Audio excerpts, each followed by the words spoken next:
step up out the Rari and I pose. Like that I'm Ghost. The club is like the weatherman. Every corner knows it's full of snow. Pills falling out the sky. I can feel my soul, yeah. Asking for my warmth, so sorry. Love, I be so cool, yeah. Every time I breathe, you can see the smoke. You don't wanna choke, so don't ask for smoke. Yeah, act like it's a joke. Your girl was a track I master with the totem pole, yeah. I could show you all the ways like Obi-Wan Kenobi. Take me to the moolah, slick, call me a ruler. Gotta respect the shooter, make sure that everybody knows. Take it to the moolah, slick, here's one for your medulla. Gotta respect the shooter, make sure that everybody knows. Say, you can find me looking up to the sky. Cross me, get clipped like a ride. It's do or die, I want the pie. Say, trust me if you take it to try. Your team know I'm the guy. You ain't the guy, heads in the sky. Hello YouTube, on se retrouve après 2 semaines de pause, 2 semaines sans faire de vidéo. C'était pas vraiment ce que je voulais faire, mais que veux-tu, la vie a été folle. Y a plein de trucs qui se cumulent. Puis avec la petite blessure au mollet, pas trop de courses, donc un peu moins de trucs à documenter. Si t'es nouveau sur la chaîne, je m'appelle Cédric, j'ai 37 ans. J'habite à Lyon, bientôt juste à côté. Et sur cette chaîne, je documente ma pratique du trail et de l'ultra trail avec un jour l'objectif de courir la Western aux États-Unis. Dans cette vidéo, je vais vous emmener avec moi sur la fin de semaine. On va discuter un peu des objectifs sportifs sur la fin d'année. Je vous montrerai la maison. Je pense, on va faire un petit home tour comme on dit sur YouTube. Et puis, j'ai envie de vous parler de l'Adidas Evo SL, la fameuse surcotée, je pense, cette chaussure. Mais j'ai envie de vous en parler, donc je prendrai 5 minutes pour le faire, 5-10 minutes pour le faire aussi dans cette vidéo. C'est la première fois que je filme sur le balcon comme ça. Je sais pas si ça va être la folie parce que j'habite sur une avenue et en vrai, il y a grave du trafic, notamment des bus qui font beaucoup de bruit. Bref, on va se la tenter comme ça. C'est que pour quelques jours, puisque justement, l'un des trucs qui fait que la vie a été un peu folle, c'est que je suis en plein déménagement. Enfin, en tout cas, on vient de récupérer les clés de la maison. Forcément, on fait des allers-retours, le Roi Merlin, Saint-Maclou, ce genre de trucs. Au milieu de ça, il faut continuer à travailler. Et puis, il faut soigner ce mollet. Donc, un peu moins de course à pied, comme je le disais.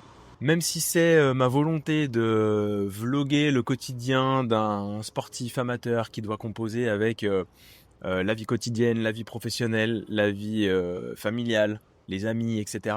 Bah, en fait, c'est du boulot. Franchement, moi je trouve que c'est des vidéos qui sont agréables à regarder. En tout cas, moi c'est ce que je consomme sur YouTube et c'est aussi ce que j'ai envie de faire. Ce vlog un peu plus cinématique. Mais la vérité, c'est que ça se planifie aussi. Il faut prendre sa caméra tout le temps. Il faut prendre le réflexe. Il faut filmer dans des endroits où t'as pas l'habitude forcément de le faire. Il faut assumer le regard des autres. Il faut, par exemple, chez le kiné. J'ai pour le moment du mal à demander au kiné si je peux filmer pour choper 3 plans de 3 secondes. Donc pour le moment, je le fais pas trop. Mais au fur et à mesure, ça va venir. Je pense que ça fera quand même une vidéo agréable à regarder. En tout cas, je l'espère.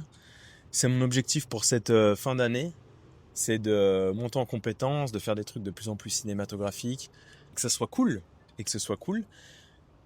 L'objectif sportif pour ce mois d'août, c'est de reprendre la course. Je traîne depuis 6 semaines une douleur au mollet. Si tu as regardé la vidéo précédente, tu le sais déjà. J'arrivais pas trop à mettre le doigt dessus et finalement là on a peut-être trouvé un truc avec le kiné. Ça serait un point d'accroche au niveau des solaires, donc le muscle sous les jumeaux et des jumeaux justement.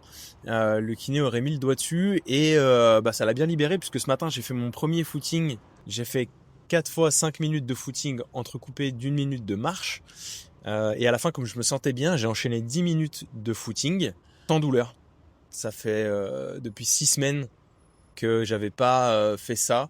Donc hyper encourageant. Je sens que je peux pas non plus courir beaucoup plus vite et ou beaucoup plus longtemps comme ça, mais c'est pas grave. Pendant les 10-15 prochains jours, on va continuer de faire des footings d'une durée de 30 à 40 minutes sans trop de dénivelé, plutôt à plat. De toute façon, j'aurai pas beaucoup le temps de faire plus parce que il y a du boulot au niveau pro, il y a du boulot à la maison, donc on va faire ce qu'on peut pour reprendre tranquillement et puis on verra en septembre le volume qu'on peut remettre.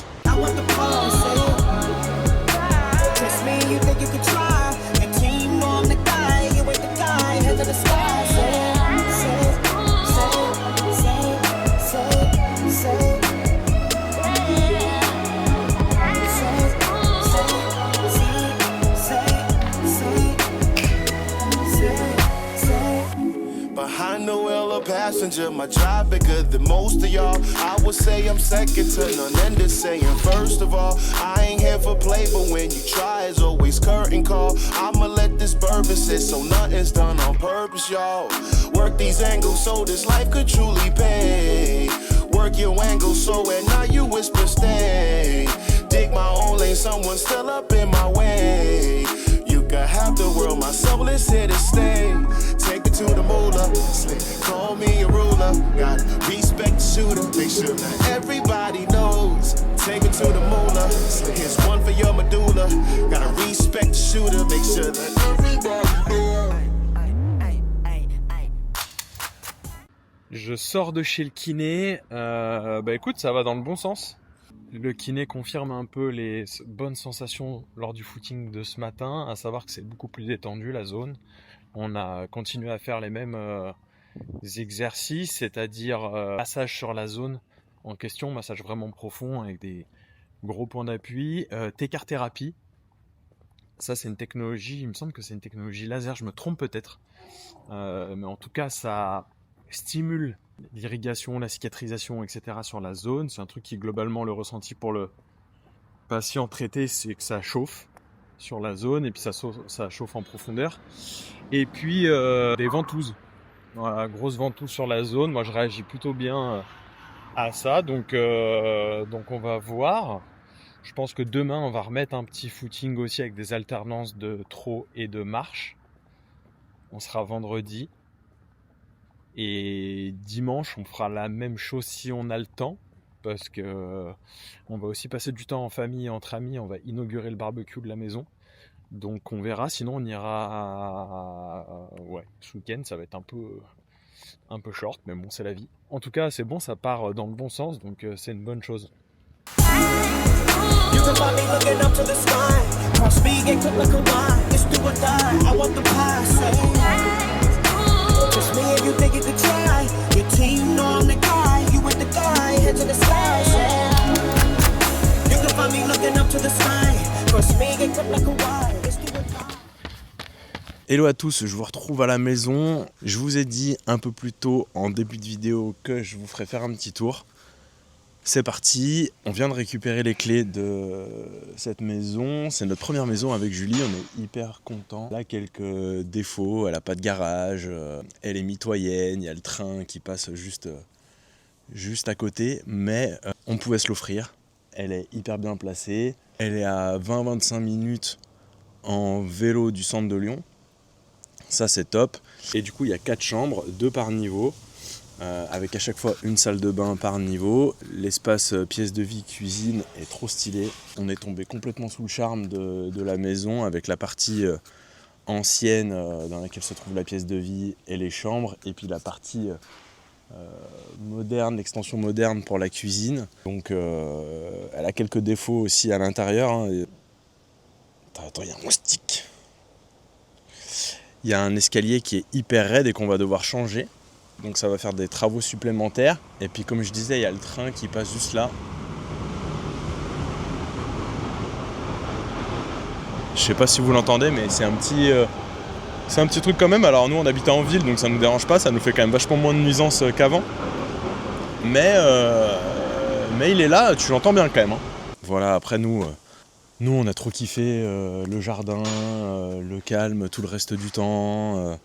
Le mélange de pierre, de béton ciré, extension moderne, comme je le disais. En vrai, on est trop content d'être ici. Donc, il y a un peu de travaux, ça va me prendre un peu de temps. Je pense que c'est aussi pour ça que l'entraînement est un peu plus calme. C'est des trop bons projets, je vous le souhaite à tous. Et puis, bon, on suivra certainement ça aussi un petit peu sur la chaîne, parce que malgré tout, ça va être du quasi quotidien, les petits travaux et tout. Donc je vous montrerai tout ça.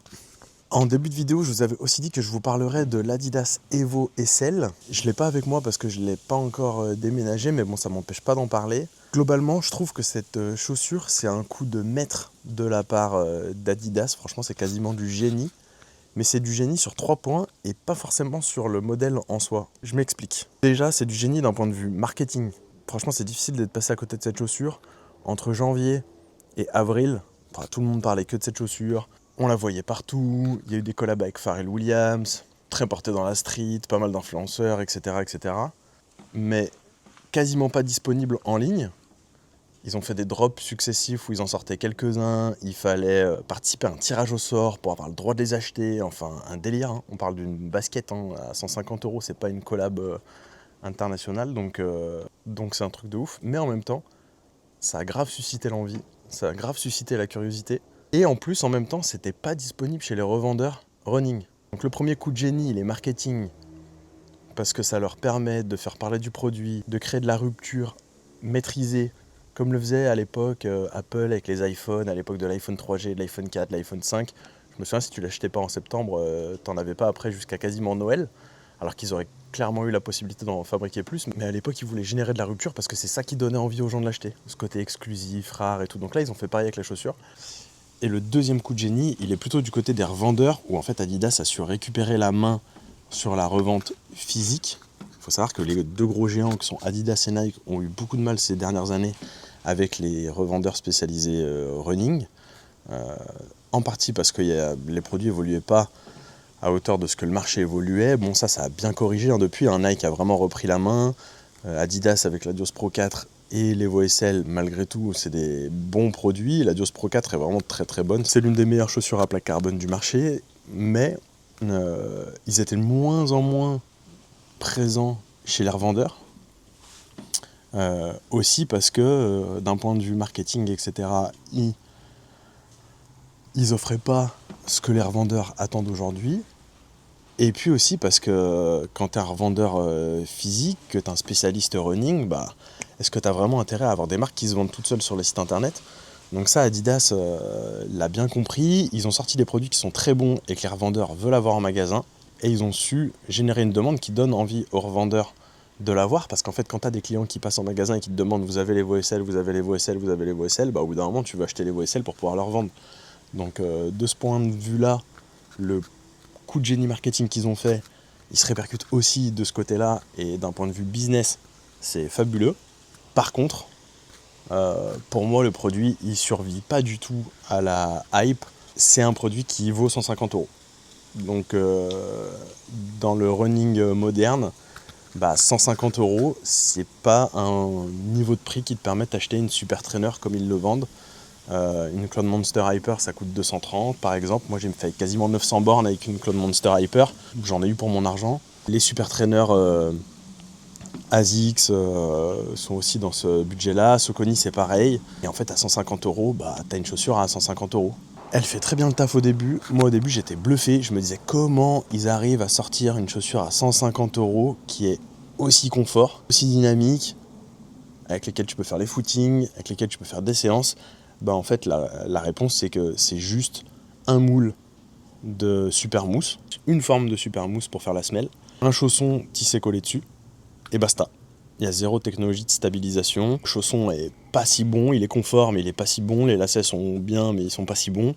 Et du coup ça fait que c'est une chaussure qui, dans mon cas, a très mal vécu. Là je lui ai mis 400 bornes et elle est morte. Et en vrai dès que je vais courir avec, j'ai des douleurs qui sont liées, je pense, au manque de stabilisation de la chaussure, parce que quand tu cours très régulièrement, elle est pas suffisante. Voilà, je pense. Après, l'erreur que j'ai fait, que je continue de faire alors que je m'étais dit que je le ferais plus, c'est que sur ce cycle d'entraînement-là, j'ai couru qu'avec celle-là. C'est-à-dire que j'avais pas forcément de rotation de chaussures, et du coup quand tu cours 4-5 fois par semaine sur route et que tu utilises la même paire, forcément tu la flingues. Je pense que c'est une chaussure qui est très bonne pour faire des footings en ville et aller boire un café dans un coffee shop. D'ailleurs il y a plein de mèmes qui sortaient là-dessus, c'était assez rigolo. C'est une chaussure qui est très stylée, le look il est imbattable, franchement ce blanc là avec ces 3 bandes noires, elle est vraiment magnifique, mais faut forcément l'utiliser en complément d'une autre chaussure.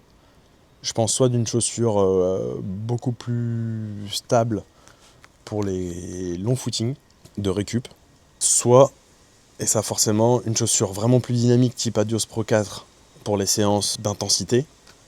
Mais une Adios Pro 4 à 250 €, ça fait quand même mal de la mettre trop souvent, parce que t'as pas trop envie de la flinguer, t'as envie de la garder pour tes courses. Mais en tout cas, je pense que tu peux pas tout faire avec cette chaussure au risque de la flinguer très très vite. En même temps, à 150 €, fallait pas s'attendre à des miracles. Je veux dire, si j'avais fait 1000 bornes avec une chaussure à 150 €, ça aurait été la meilleure chaussure de l'histoire. Et je crois pas qu'on en soit qu'on en soit là. Prochaine chaussure dont je vais parler sur la chaîne, ce sera la Satisfy The Rocker, qui est sortie au moment où je tourne cette vidéo hier ou avant-hier, jeudi 14. Elle avait été annoncée dans un premier temps pour le 1er juillet. Il y a quasiment 1 mois et demi de retard. Alors est-ce qu'ils ont retardé parce qu'il y a eu des soucis techniques, ou alors est-ce que c'était juste pour constituer un stock suffisant pour répondre à la demande? Parce que j'ai rarement vu autant de demandes autour d'une chaussure, en tout cas autant de hype autour d'une chaussure. Moi, rien que sur mon Instagram, vous étiez 4, 5, 6 à l'avoir acheté dans les 30 minutes qui suivaient le lancement, donc j'ai jamais vu ça pour une paire de chaussures. Moi j'avais mis un réveil à 16h pour pouvoir l'acheter. Il y a 2 coloris qui sont déjà en rupture de stock. Le seul coloris qui reste encore en rupture de stock aujourd'hui, c'est le blanc. Enfin en tout cas dans ma taille, c'est le blanc, c'est celui que j'ai acheté. Faut croire que les paires de trail blanches attirent pas trop, mais moi je kiffe, donc tant mieux. Et du coup je devrais la recevoir en début de semaine. Je vous ferai un petit unboxing parce que la boîte a l'air incroyable. Ils ont fait un travail de fou sur la boîte avec des artistes et tout.